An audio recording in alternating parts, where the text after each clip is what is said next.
Hey Wargamers, Josh here with Wargames Delivered. Welcome back for part 2 of the infamous 88 video. If you haven't seen part 1 yet, make sure you go ahead and check that out. The link will be in the description below. While you're down there, make sure you check out our web store so you can take advantage of the buy 6 get 3 free paint promo we've got going on right now. Today we're going to be talking about base coating and priming miniatures. So go ahead and throw that helmet on, strap in, because we're going for a ride.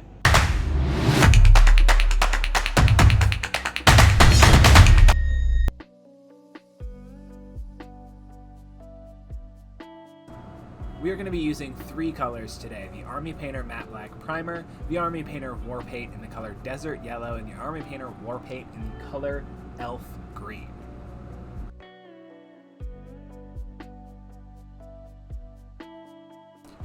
All of these are going to be shot through an airbrush. The primer is shot through the airbrush undiluted, and the war paints are diluted with thinner to about the consistency of skim milk.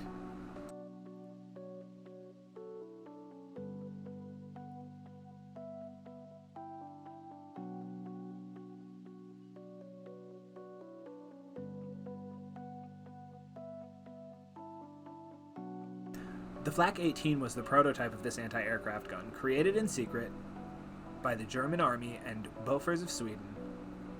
After World War I was over, Germany was not legally able to develop or procure through any means weapons technologies of most types. This, of course, did not stop the Krupp Company from ignoring this completely, as they were the majority shareholder of Bofors of Sweden at the time. Originally designed in 75mm, the German Army requested something with a little bit more oomph, so they upgunned the 75mm to the 88mm.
Designed to be simple to operate, this semi-automatic loading system ejected shells after firing and opened the breech, allowing for the next round to be placed quickly. This system allowed for a trained crew to be able to launch the massive projectiles at around 20 rounds per minute, so a well-trained line of 3 88s could drop a high-explosive shell on enemy troops once every second. Could you imagine the tremendous noise that would make? It's no wonder to me that these were some of the most feared of the German weapons during World War II.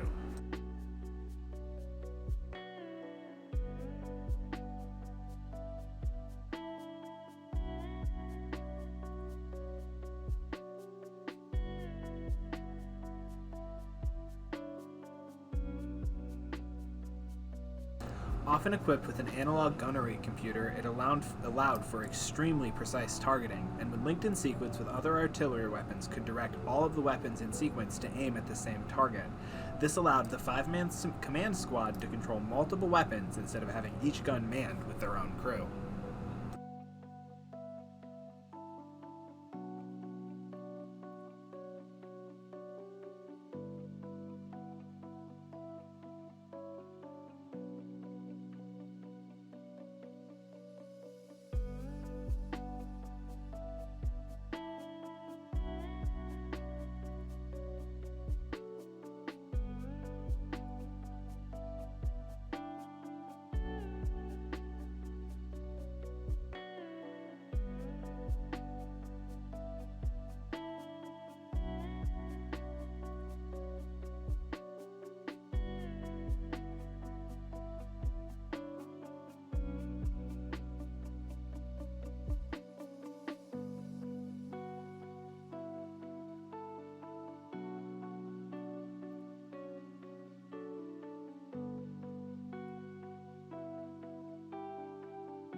As World War II progressed, the standard anti-tank weapons were no match for the Allied tanks' upgraded armor, so the Germans once again called on the 88 to fill the role of the anti-tank gun.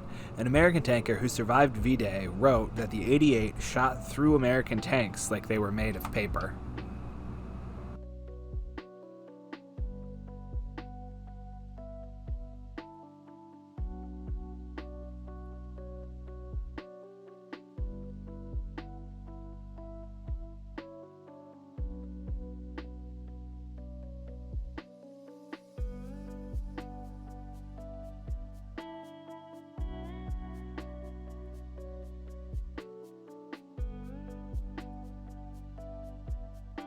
Another interesting feature about the 88 was the ability for it to dip its barrel below the horizon line, giving it an incredible range of firing abilities.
As World War II progressed, the standard anti-tank weapons were no match for the Allied tanks' upgraded armor, so the Germans once again called on the 88 to fill a pivotal role in their military need, this time an anti-tank gun.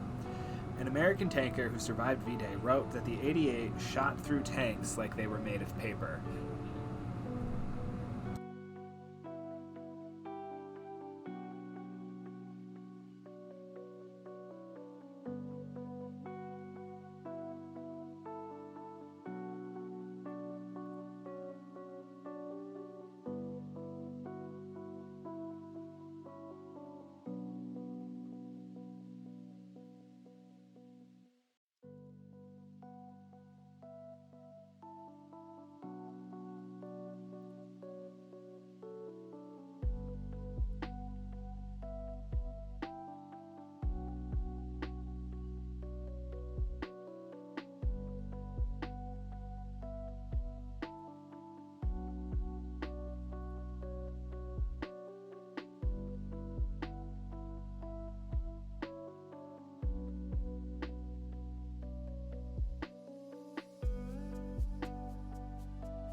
Thank you guys so much for watching this video. If you liked it, I hope you hit that like button and subscribe so you don't miss out on the next video where I'm going to go through and I'm going to paint the crew for this almighty 88.